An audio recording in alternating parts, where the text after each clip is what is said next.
This is our vertical bandsaw. Another machine that is pretty easy to operate, but it has got quite a bit of safety concerns when we're talking ways to get injured. Let's get into it.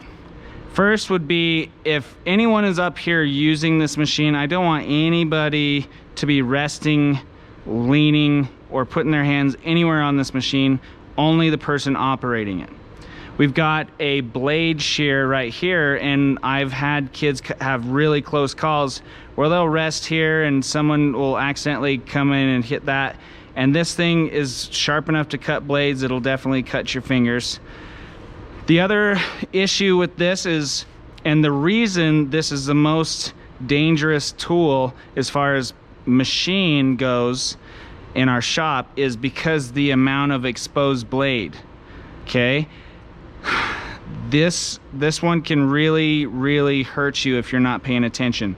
There's a couple things that we'll talk about that you'll do to ensure that you don't get injured. Now, on this vertical bandsaw, you'll see we've got this blade guide and guard, and this is the knob that you're going to use to loosen and tighten it so you can adjust it.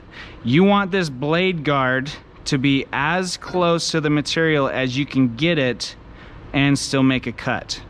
So if I'm going to cut this round tubing, I'm going to adjust this down as close to that as I can get it and still operate this tool safely. Okay, that way your fingers are not going to potentially hit that open blade. There's as little as possible blade showing there so that you can't get yourself cut. Now, the other danger to this is if we're cutting small pieces, maybe even smaller than this, I want you to always use either a pair of vice grips, pliers, or a push stick.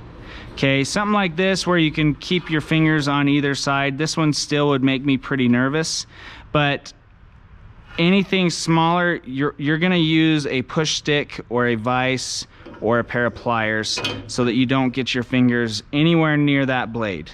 Because we are cutting metal, what can happen is that blade can catch on the material, which jerks it into that blade a little bit, and if you're not careful or paying attention, it can pull your finger into that blade. Now, I've had, and for whatever reason, I had a student who was cutting some rod a lot like this, but it was straight. And instead of just either using a pair of side snips or cutting it on the shear, he thought, oh, I'm gonna cut it on the bandsaw. And his push stick that he wanted to use was his finger. And he was pushing this into the blade while he had his finger behind the blade. And what happened when you're cutting round material that doesn't have anything to stop itself from rolling, that blade will catch it and roll. And he had his finger on the backside, which was dumb anyway, but it pulled itself into this blade, and I'll put a picture in to show you, but it cut in through his nail, and I think it might even hit the bone just a little bit and did a little bit of nerve damage, because every time he touches the end of his finger now, it shoots a little bit of pain. So we're always going to make sure we use a push stick, vice grip, or pliers when we're cutting small items.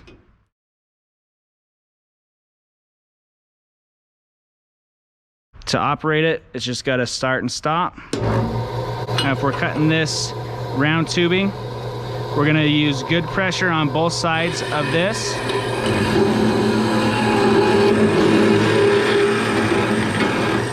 Now, just before we make it through this material, I want you to consciously put pressure this way so that this will open slightly, versus if you keep pushing this, you're going to be pinching on the blade, which can get it to bind up and end up causing it to jerk in your hand. So I want you to apply a little bit of pressure to open that up versus pushing the whole time and having it pinch on that blade. So now that we're right there at the end, I'm going to keep it open. And there's the cut. Now if we're cutting something smaller, again, or thinner, I mean, same thing, keep your fingers away from the blade. And if you see when I made that cut, the material went this way. That's because I'm applying that slight pressure to prevent it from pinching on the blade.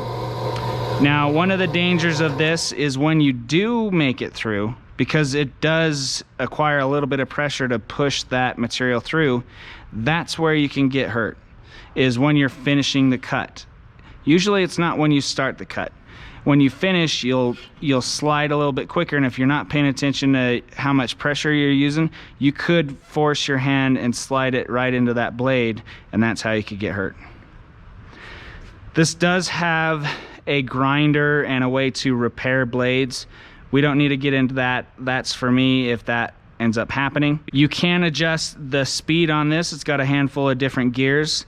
The reason we would have to adjust the blade speed on our bandsaws is if you're going to be cutting some softer alloys like aluminum, brass, things like that, your blade speed is actually going to be a bit higher versus if we're cutting some mild steel or hardened steel or anything like that, we're going to have the blade speed be much lower.